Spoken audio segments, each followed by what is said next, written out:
What's the story, Morning Glory? What is the word? Hummingbird. Thank you so much for clicking on my channel and for joining me for this review of the Real Housewives of New Jersey Season 13 Reunion Part 1. So I rarely talk about the outfits because I don't really care about fashion, but I wanted to make a note about what everybody was wearing for this reunion. I thought people made some very interesting choices. So Teresa came out. I think she had on like a gold sequined bedazzled type of, I think it was like a bodysuit or a pantsuit. It was strapless and it was pants, and it had a train. And when she came on stage, somebody was holding her train, and I was just like, I mean, just typical Teresa. She has to be over the top because I'm pretty sure she could have held her train herself, but she had to have somebody hold her train for her. So then Danielle was fine. I thought she was appropriate for the reunion. She did bring the glitz and the glamour, so she was fine. Her outfit was cute. And then we have Dolores. Y'all, in my eyes, Dolores can do no wrong. I thought the dress was perfect. The color was pretty on her. I think it was like a lilac or lavender type color. It was some shade of purple. I thought she looked excellent. Her body is just... it's goals. It's just goals for everybody. I love everything about Dolores. Outside and in, she's my absolute favorite. She can do no wrong in my eyes. I will forever be fangirling over Dolores. So then we have Jennifer Aiden.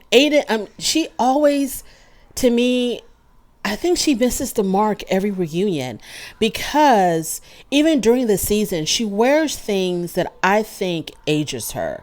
And her reunion dress to me was very matronly. It was very Dorothy Golden Girls. It was a pretty dress, very well made. It fit her wonderfully. It was a nice dress, but I feel like she just doesn't know how to give the pizzazz, the va-va-va-voom. And she puts a lot of work in her body.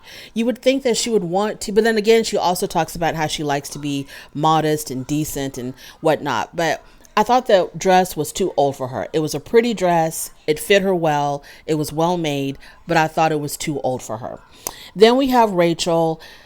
It was too much. It was too much going on. It was a gold dress. It had a lot going on. I think it had like a big bow or something, and then it was a lot of material. It looked very heavy, and she's such a small petite woman. I would have thought that she would have shown up in something more form-fitting, but it was just too much for me.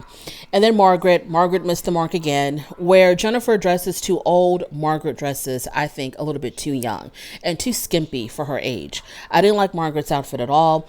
And then Melissa came out, and I think it was a dress. It was like a dark blue or a royal blue sequined dress, and it had a hoodie. And so when she came out, she looked like, she was about to enter a boxing ring and, go 12 rounds with someone. And I don't know if it was symbolic with, she knew that she was going to be getting into a fight with Teresa, so it was very symbolic of that. I don't know, but yeah. Oh, and also from the neck up, Melissa was very underwhelming. Her hair was just pulled back in a bun. She looked pretty, but she looked like she literally was like she was ready for a fight. Like her hair was pulled up in a bun. She had on her hoodie, and her makeup was very understated. She looked like she was ready to rumble. Like if things got out of hand, she was ready. Her earrings were not dangling or big. She really looked like she was ready for like a real physical fight. Moving on from there. So the reunion gets started, and Teresa's phone goes off. And, I'm pretty sure Andy, he just absolutely cringes when people's phones go off. But in this case, he was okay with it because it was Joe Giudice. Joe Giudice was calling Teresa because he wanted to know if Jennifer's husband, Bill, did eye surgery. Surgery around the eyes because his uncle wants to get the bags removed from underneath his eyes. So that was a cute little moment. So then Teresa places Andy's hand on her chest so that he could feel her racing heart. And she's done this before. I feel like this has been done before. And Andy acknowledged, yes, your heartbeat it's racing. And I'm thinking to myself, Teresa, don't let this show land you in the damn hospital. It's just not worth it, girl. Don't let this show get you in the hospital. Calm down. Namaste, woosah, whatever you got to do, girl. Do not let this show have you out there stroking out because you get so angry and you're so full of anxiety over Teresa and Joe and everybody else. Over Melissa, Joe, and everybody else. So Teresa said that she was looking forward to, closing a chapter. And I'm pretty sure she was referring to cutting off all ties with her brother and Melissa. And Melissa said, I agree. And let's just close it out in peace, as if that was possible. So then the question was, why wasn't Dina at the wedding? And Teresa said that she didn't want to appear on camera. Now, during this season, Joe Gorga told us that Dina and her husband, David, I think, they didn't come to the wedding because David and Louis had a falling out over a business deal. I think it was over a pizza parlor or something. So they had a huge falling out over a business deal. And then Dina and David decided not to participate in the wedding or not come to the wedding at all. And that's when Teresa went ahead and included Dolores and Jennifer to stand in as bridesmaids when Dina removed herself from the wedding. So Melissa said that it had nothing to do with her wedding, that the reason why she wasn't there was because she just didn't want to be on camera. And so then Andy said, well, she could have not signed a release and she would not be featured on camera. But Teresa, she wasn't going to admit the truth, which was, I'm pretty sure it has something to do with some business deal with Louis. Teresa says, we're fine. And she says that Louis and Dave did not have any business dealings at all whatsoever. So I guess she wants us to believe that Joe Gorga completely made up that story. Now, maybe Joe Gorga added a little, maybe he sort of probably added a little drama to her, a little pizzazz to the story, but I don't think he completely made it up, to say that something happened when nothing at all happened. So I'm going to believe Joe Gorga that there was some type of business deal between David and Louis and it fell through. And then Dina was like, okay, we're out of the wedding. We're out of everything. Leave us the hell alone. But to say that, oh, we're fine, we're okay. Because even Andy said that, well, on social media, y'all were posting a lot of pictures of one another, going out to events, going out to dinner, and then all of a sudden that came to a screeching halt. But Teresa says that they're fine and it had nothing to do with the business deal. Because like I've always said about Teresa, there is the real world and then there's Teresa's world. And we had just gotten our invitation into Teresa's world in this reunion when she talked about how, nothing happened between David and Louis. Then the question was, okay, we talked about that. So then Teresa says that when Joe had left, I guess when Joe was incarcerated, she said that Melissa and Joe never invited her to dinner. Okay, once again, we're taking a step into Teresa's world. We've left the real world. Now we're taking a step into Teresa's world. So she says that Joe and Melissa had never invited her to dinner. Melissa denied it, and she's like, we went to dinner together. I have pictures to prove it. And they showed pictures of Melissa and Joe and Teresa out to dinner together. And she started naming a particular dinner event. She says that there was a time when they had all gone out to dinner with Teresa, and Shane was there, somebody's neighbor that Teresa thought was cute. And they showed the pictures. And then Teresa says, well, y'all didn't invite me. I invited myself. What? So your point isn't that y'all never went out to dinner together. That's not your point. Your point is they didn't invite you. That every single time that all of y'all went out to dinner together, you just imposed yourself on them. You rudely imposed yourself on them. To you, that's a much better story than just admitting that y'all would go out to dinner together. I mean, it doesn't really matter if they invited you formally, sent you a formal invitation for dinner, or you were just like, hey, can I come along, or whatever, or like, Teresa, what? This is the reason it's hard to believe anything that she says where she lies about things that don't need to be lied about. Like, why would you lie about whether or not your brother and his wife invited you to dinner or y'all went out to dinner together? Why would you lie about that? Anyway, so then Teresa basically gave Bravo an ultimatum. Like, she was like, you know what? She was telling Melissa, bye bye. We're never going to see you again.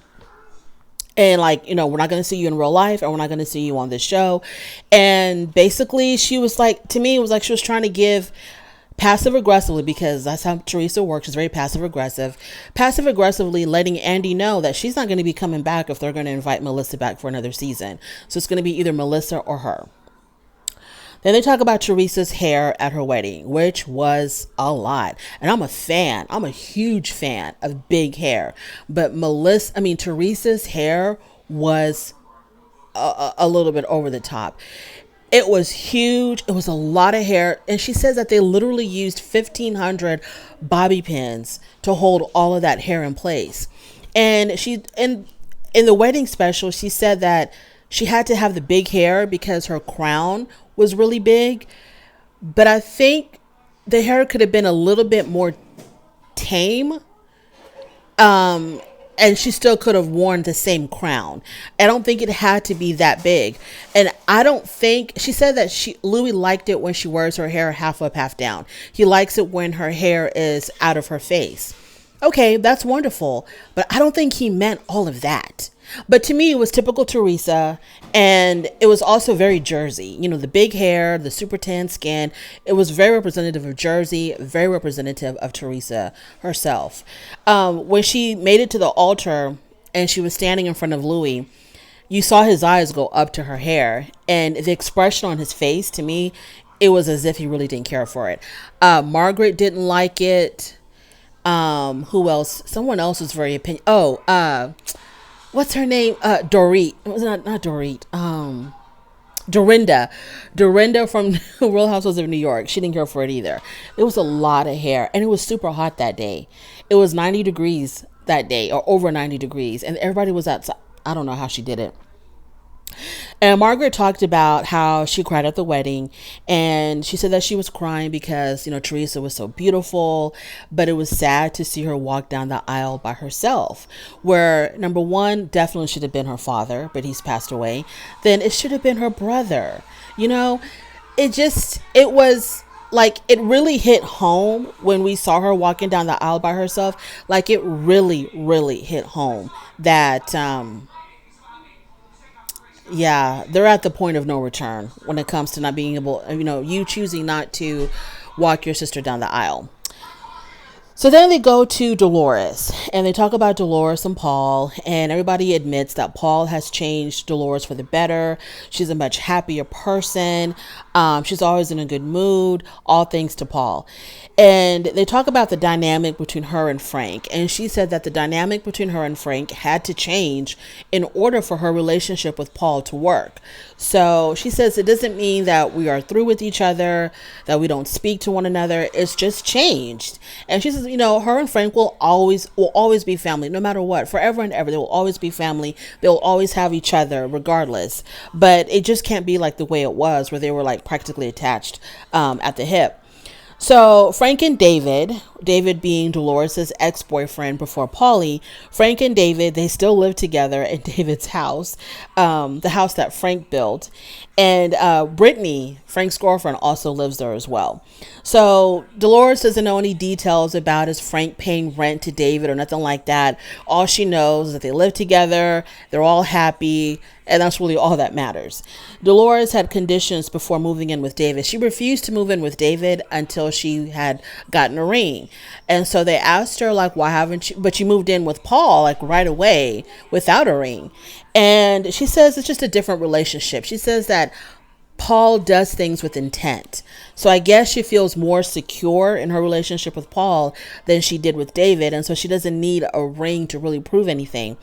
And we also find out that Paul is still legally married to his estranged wife. I was going to say ex-wife, but that's not his ex yet. They've been separated for 14 years, never bothered to get a divorce. So that's very strange to me. Now, when I know of people who are separated for like decades and they never get a divorce, it's because there's really no reason for them to get a divorce. They don't really plan on marrying anybody else. There's no large amount of property or assets to worry about. And they co-parent fine without a divorce decree. But in this situation, I'm wondering, so does Paul and his ex-wife, they didn't have assets or property together that they felt like needed to be divided. So they just went their separate ways, and they knew what each person was going to take, what each person was going to keep. And it just worked out fine for 14 years like that. I guess it did. But because he wants to marry Dolores, Dolores tells us that he's going to be working on his divorce. I hope so. Paul, don't do my girl dirty. Don't do her dirty, because I will come look for you myself, like for real. I really hope that he does work on that damn divorce. Moving on to Danielle.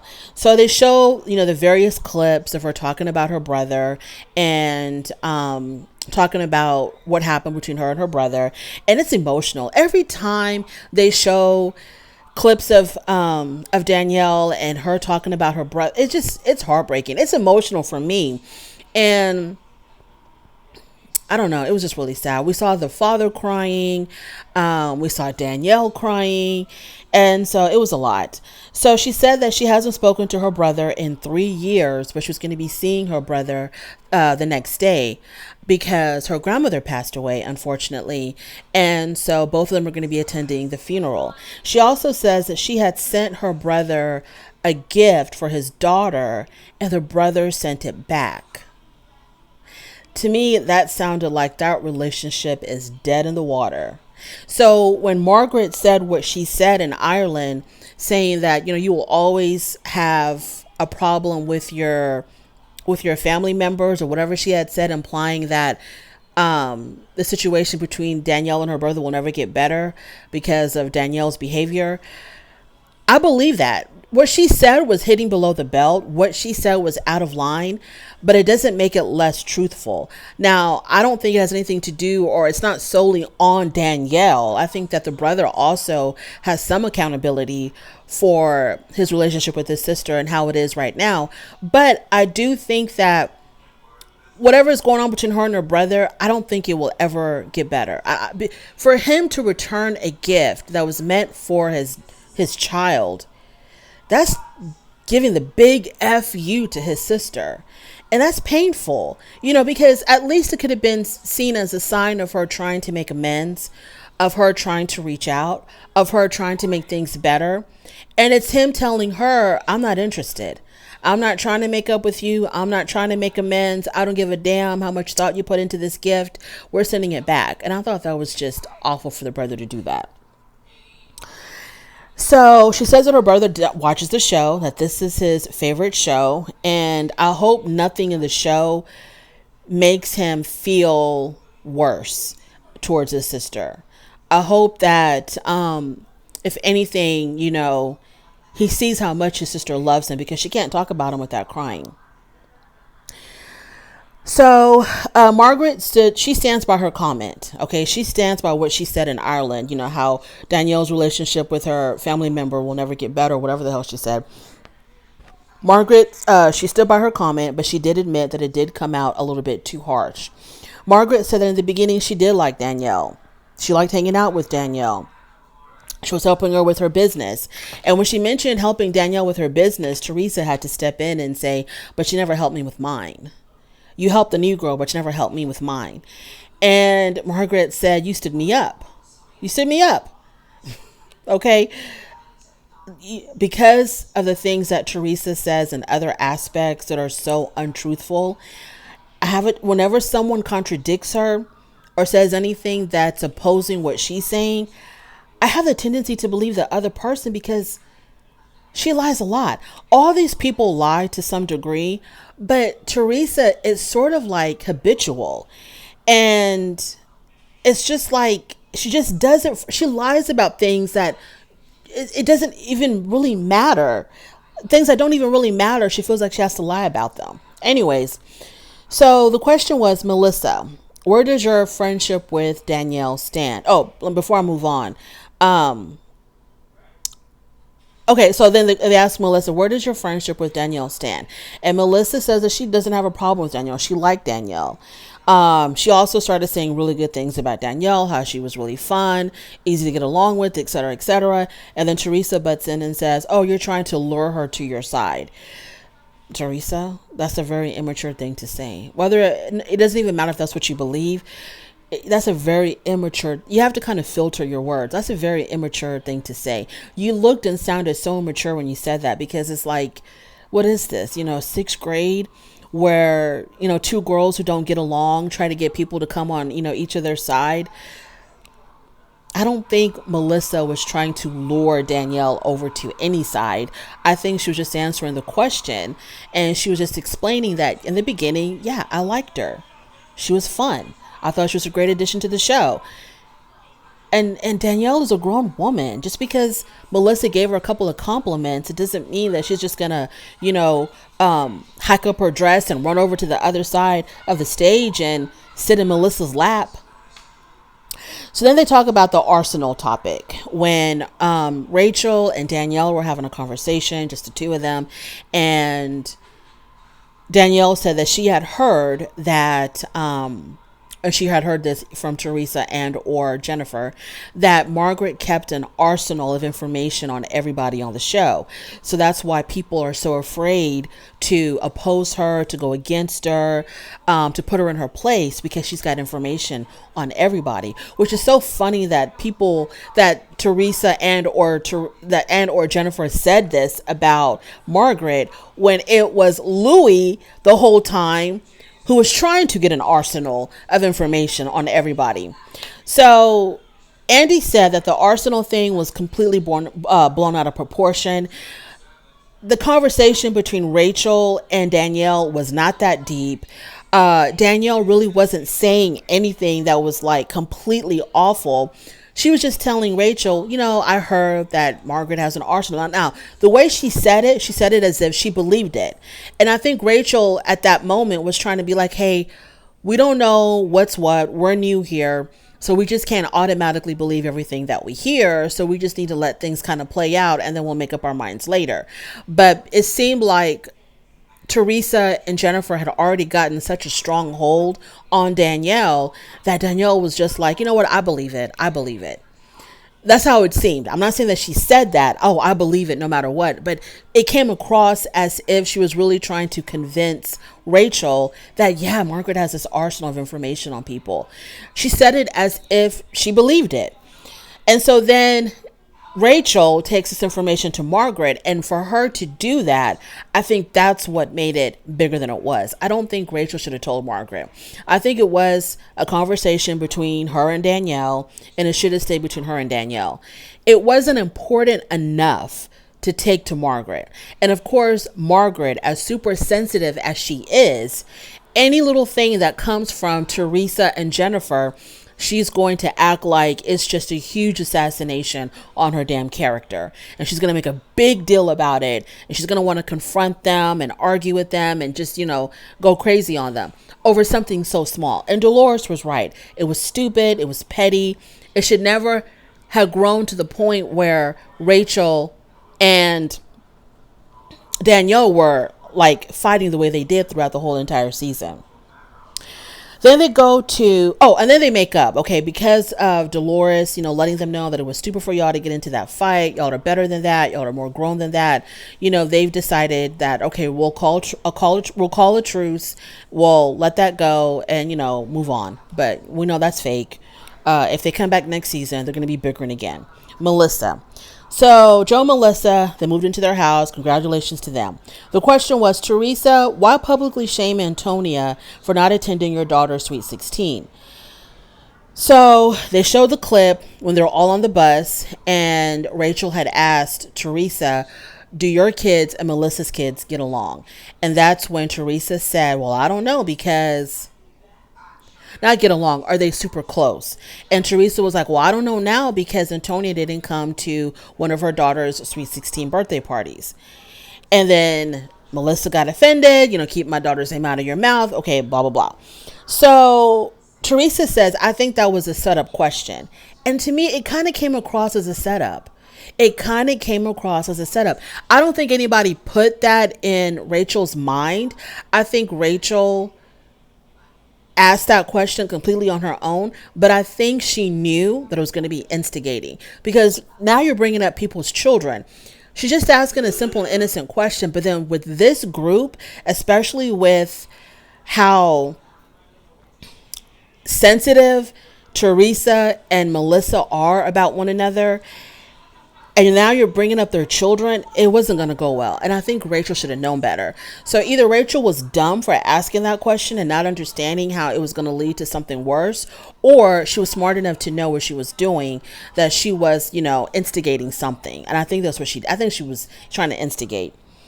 So Melissa denies talking about Teresa's children ever. And then Andy was like, but you talk about them on your podcast. And then they played a clip of the podcast of Melissa and Joe talking about Teresa's children, talking about how, they had hate in their heart for them or something like that. And so Melissa, don't be delusional like Teresa, okay? Try to be honest and truthful at all times. But yeah, you made yourself look bad, Melissa, when you was like, we never talk about the kids. And then they played a clip of you and Joe talking about the kids. Whether it was on the show or on the podcast, it really doesn't matter. You were talking about her children. But we've never heard, I don't think I've ever heard Teresa say anything negative about Melissa's children at all. Then they talk about the whole ball player comment. Jennifer said that Laura had told her that Margaret would always try to convince Melissa to leave her husband, and that Margaret was always telling Laura that Melissa deserved a better man, a richer man than Joe Gorga. And so, of course, Melissa was like, it wasn't a big deal. I didn't take it as a big deal. Joe didn't take it as a big deal. It was just a flippant remark. It was no big deal. What aggravated me about them talking about this particular topic was how Jennifer, everything Laura says is the gospel truth to Jennifer, and she portrays it as such, and then it gets knocked down. It's like, okay, but no, I don't talk. Margaret was like, I don't talk to Laura about Melissa leaving her husband all the time. And what I said to Melissa about her getting with the ball player, it was just like a flippant remark. She was having issues with her husband. And then Margaret just made a comment, if J-Lo can get a ball player, you can get a ball player. Because she was always comparing Melissa and J-Lo. It's like, it was no big deal. And then for y'all to bring it up as if Margaret is planning and plotting and trying to brainwash Melissa and trying to convince Melissa to leave her husband. Come on. Y'all don't even believe that. And then they talk about Laura, and Laura wasn't even there. I'm so sick and tired of them always referring to things that Laura said. And Laura is not there to say yay or nay, to defend herself or to give more clarity or an explanation to what she said. Jennifer said that Margaret had blocked Laura from getting on the show. As if. When you think about the totem pole or the hierarchy of the Real Housewives of New Jersey, Margaret is nowhere near the top. Okay, she's down there practically with Danielle and Rachel. She is nowhere near the top. She has no power, no authority to block anybody. Bravo is always going to do what Bravo wants to do as far as getting ratings, because ratings equal money. So they're not going to listen to more. It would have been fantastic if Laura was on the damn show. It would have been great. A former best friend of Margaret now has joined sides with Margaret's arch nemesis, Teresa and Jennifer. That would have been great for ratings if Laura would have made an appearance. I mean, Jennifer, do you even think about the things that you say before you say them? This made sense to you that Margaret would be able to tell Andy Cohen and the other executives to not bring somebody on the show that could possibly bring in ratings? So then that made Teresa want to step in and talk about how nobody asked her for her permission when Bravo decided to bring in Melissa and her brother. She's like, nobody asked for my permission if I wanted Melissa on the show. Why? Why would anybody? Who are you? Even if your name is listed as executive producer, which I don't know if it is or if it isn't, but sometimes, the housewives themselves are listed as executive producers. You have no power against the machine that is Bravo NBC. If they think that bringing your sister-in-law, who you don't get along with, is going to be great ratings for them, they're going to bring your sister-in-law on. They don't need your permission for anything. Anyways, Teresa says that Joe and Melissa were in. Okay, so now we're at the or towards the end of the reunion, and Teresa brings up this story about how Joe and Melissa were in cahoots with Joe Giudice's ex-business partner. So Joe Giudice had an ex-business partner that was involved in the shenanigans that sent Joe and Teresa to prison. But because he was willing to testify against them and help the prosecutors seal their case, he wasn't charged, or he wasn't sent to prison. So Teresa gives the story how Melissa and Joe Gorga were in cahoots with Joe Giudice's ex-business partner, I guess, to send them to prison. And this is coming from Jacqueline Loretta, okay? According to Teresa, this is what Jacqueline Loretta told her. So Melissa denied it and says, I don't even know Joe Giudice's ex-business partner. And Teresa was like, yes, she do. Yes, she do. And Melissa was like, no, I don't. And then Melissa said, this is just as wacky as you saying that Caroline Manzo put you in prison. And Teresa says, you know what? I take that back. I think you did. And then that's where it all ended.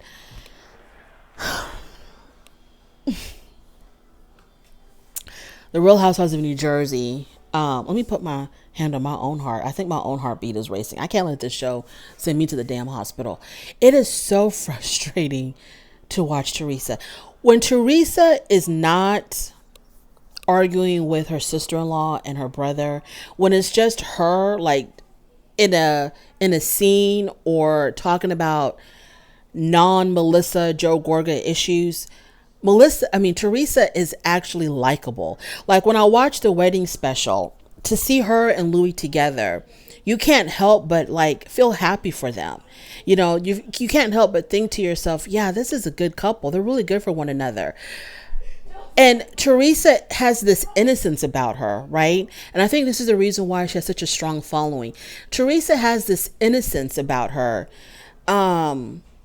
where it's hard for you to believe that she can really be vicious and wrong and a pathological liar and hateful and mean and wicked and vengeful. But she does have that side to her. But for the most part, when she is talking about things that have nothing to do with her brother and her sister-in-law, she is likable. She's very likable. And then when you see Louis and Teresa together, you kind of want to believe in their love story. But it's just whenever it's about Melissa and her brother and she gets really hateful, it makes me so anxious, because it's like,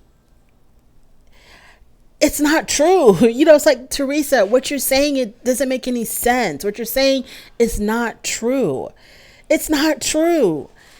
But anyways, I digress. That was the end of the reunion. It was a good reunion. I did enjoy it. It did give me heart palpitations at certain points. I'm going to need your girl, Jennifer Aiden, to step up her wardrobe and to understand she's not 65. So she shouldn't dress like she is. And I'm going to need Margaret to get a better stylist. Okay, I don't know how old you are, Margaret, but you're not 21. So stop dressing like that. Thank you so much for joining me. I really do appreciate it. On your way out, please don't forget to rate the video. If you like this content, go ahead and subscribe, and I'll definitely talk to you later. Bye.